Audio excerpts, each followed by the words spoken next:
بسم الله الرحمن الرحيم سبح اسم ربك الأعلى الذي خلق فسوى والذي قدر فهدى والذي أخرج المرعى فجعله غثاء أحوى سنقرئك فلا تنسى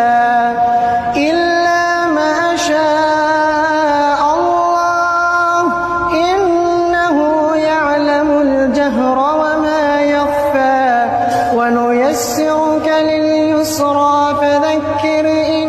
نفعت الذكرى سيذكر من يخشى ويتجنبها الأشقى